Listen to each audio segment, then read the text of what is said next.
So you found one of these old box cameras. Either you inherited it,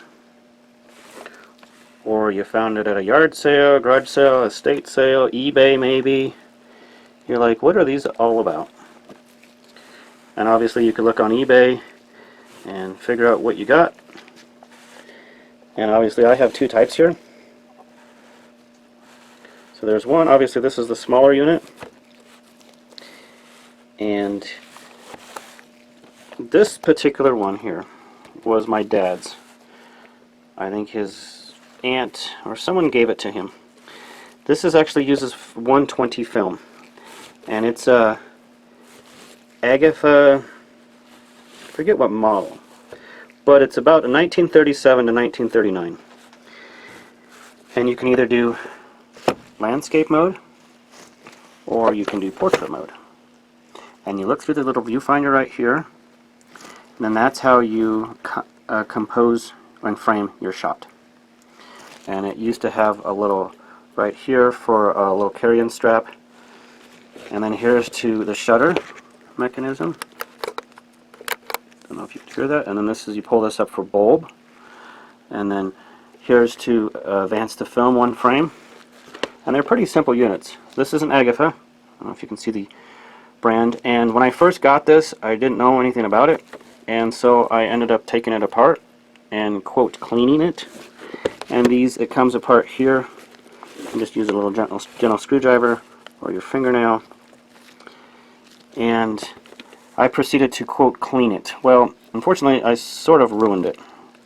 I oiled the shutter, which you're not supposed to do, and then see, I don't know if you could see that. See, that's the shutter.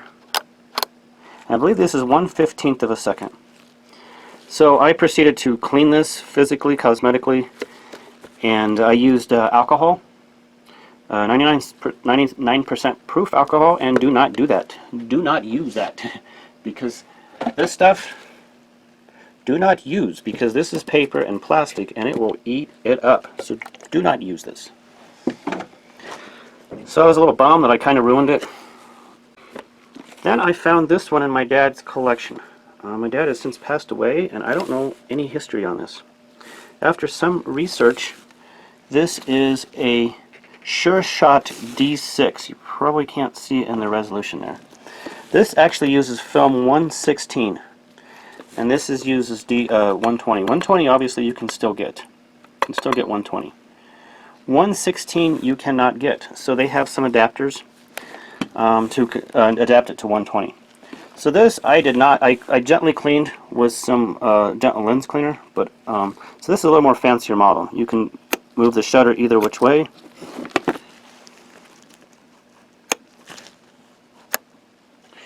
And usually these little springs get weak, like on this other one.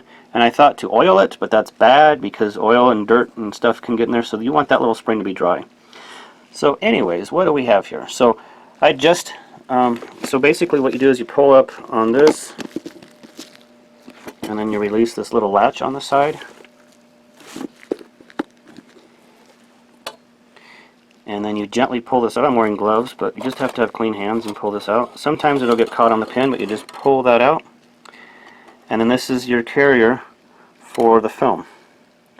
And this uses 120. So in comparison, so these spools just pop out. And this is 120. Well, this is 120 film, the smaller one, and this is 1/16. And I'll show you the adapter. But as you can see here, it fits nicely in here. There's a little spring to hold it, and these just pull out. And in comparison, you can see the 1/16 on the left, 120 on the right. And if you have one that comes with the spools, great. If it doesn't come with the spools, there is a conversion kit for 120, and I will show you what I'm doing to convert it. So next over here, we just pop this out. And then I gently cleaned the little lens here. Again, this is not high quality. These were consumer grade cameras. This is like cardboard, and it's a paper covering. It's a very, very simple model, and Kodak and Agatha were the first ones to get to the market so people could start taking pictures. Actually, Kodak came out with the box camera late 1800s. So this is very similar to that design. This uses 1/16 film. So obviously you can look up the history. But this uses a little barn doors here, these little flaps. So basically I'm going to show you what I'm going to do.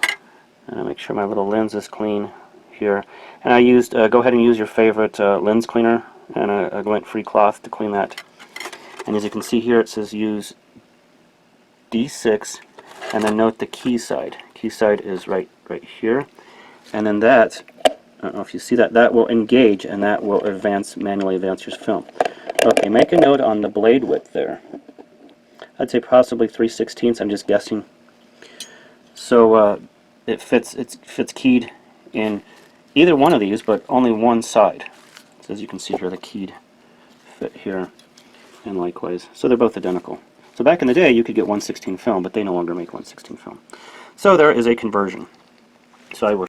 Okay, for cleaning, my wife got these at the Vision Works, her eye doctor, but you can get these anywhere. These are lens cleaning towels, built-in dispenser, and then this solution as well.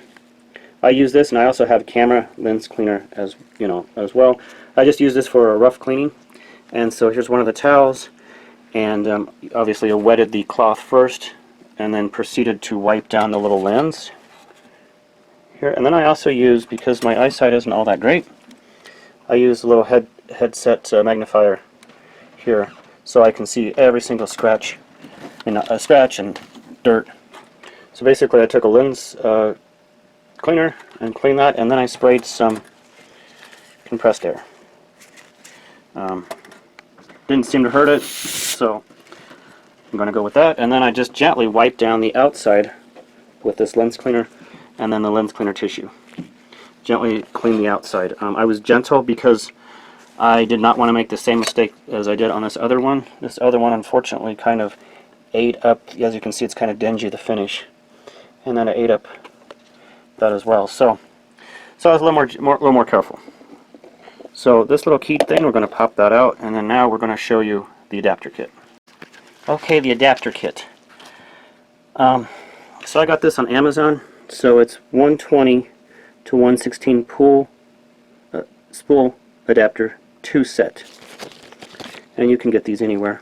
So basically, there's these little spacers, kind of like washers, but they're little spacers. So basically, what it's doing is, so this is 116.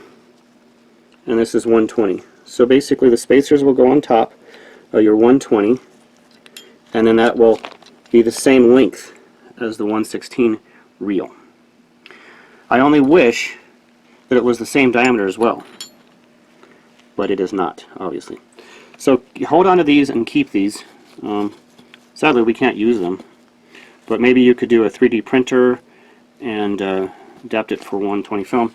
So now we're going to go focus on using for 120 film.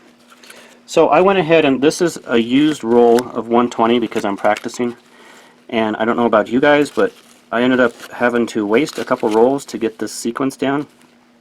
So the little kit comes with, I think I bought these 4 little spools separately, but here's the little kit. It comes with these little spacers like I mentioned. However though, I don't know if you see the notched, yeah, of course you can see that, the notch there. Well, it's got to be the same size as the other one. Well, unfortunately it does not fit my keyed like that. So basically it won't fit because this is too narrow. It's got to be that width. So I used my Dremel and I notched out one of them, and I didn't do the best of job, but used a Dremel to cut that out, and yours will probably be a cleaner job. But this will fit. This is the same size, and this will fit the keyed on that advance. But yeah, just take your Dremel, and you could be exact and caliper this out and measure this out, but I just kind of eyeballed it. And I just use a Dremel or whatever tool you have. So I manually wound this, because this is exposed film, and then I taped the other end. This is for practice. You don't really need to do that, but this is for practice. So I'm going to have it wide open, so I can have the maximum frame size. In this case, I just want the maximum frame size that I can get, and I want to see how that's going to work out for me. You can do the barn doors and cut your frame size in half, or not in half, but you can cut the size down. And I want to try to get the maximum size Okay, so these are 120 film that I already have developed. And I developed these by myself, but I just left them in the little carriers. I'm just going by size here.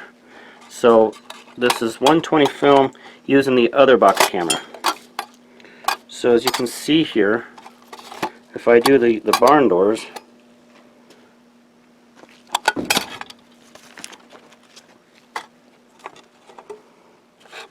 so the edge of the barn door cuts off maybe an inch. Because here's the edge and then there's the edge. So I'm going to go ahead and maximize, and I want to open these barn doors wide open. And obviously, as you can see here, the opening of the camera is going to be a lot larger than a 120 size. Maybe 3/4 inch. So we're going to try that. This is just experimentation. So I can either shut it down like that and go smaller, and then I'm not maybe getting about an inch. I'm losing about an inch when I go that way. So we're going to maximize. Let's see how that's going to work. So it's going to be a little larger than a standard 120, but I want the maximum size here. So I'm going to leave those open, or leave those down. So now here's where you need like 10 different hands. So this is my drive wheel, and then over here I'm going to have one more spool, one more spacer and a spacer. So you have to have 4 spacers total. So I want to put a spacer on my film. That's film. This is my advancing wheel, and again, this is practice. This is a $10 practice lesson because this is about 10 bucks a film. So basically, you have to hold this with one hand and then slip it in there. And because this doesn't have, it's not a big enough catch. Like this is the old one. See how that spring and this keeps it in place. I really like that design. So I only wish these spacers were this size, because it holds it a lot easier. There's a place that'll hold it here, and then it holds it here, so it's a cleaner setup. So maybe if I'm more successful with this, maybe I'll glue on a washer or something, because the old ones fit great. But obviously we can't use that for 120 film. So you have to put those aside, and then take your spacers, and then of course you put it on the keyed inside there, and then you put it on the top keyed there.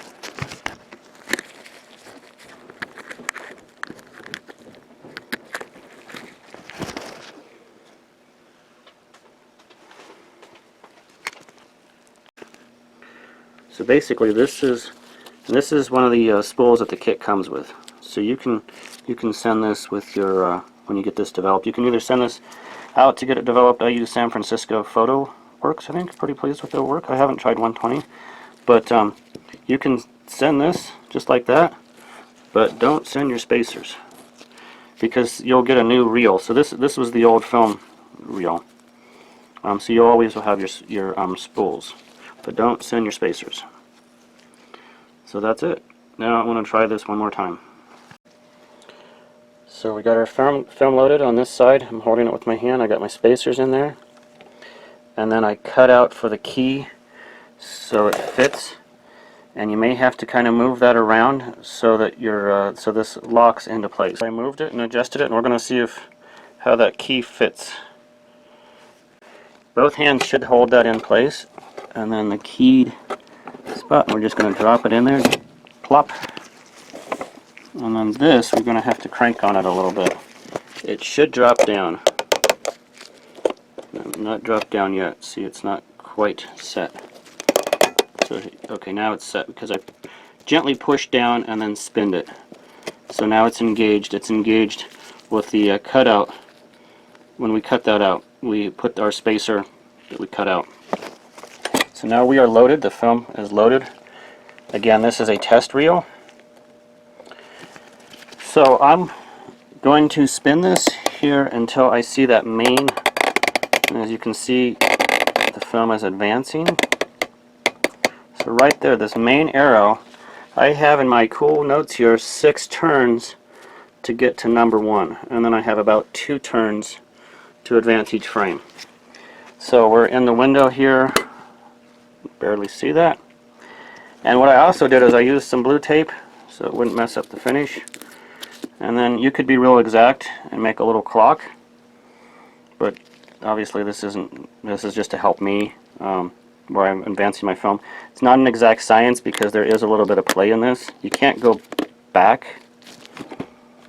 It won't let you go back. You can only go forward like the little arrow shows here. You can't go back. There's an anti-stop or reverse stop. So I put some little numbers. You can put degrees. I put a clock. You can do whatever. You can make this fancy and actually make a clock. But this is just to help me. So I am at about 3 o'clock here. Excuse the wonky clock, but so we're our level. I mean, our marking is there, and we're safe to open this film up. First, it's test, but at this point we're safe because we're feeding it. This is just a test, but I want to get this right because I don't want to keep wasting $10 of film. But want to line it up. I'm going to use this window as my reference. So we closed it, and then I'm going to count. I have 6 turns. So you can watch me spin this over. There's 1. There's 2. 3.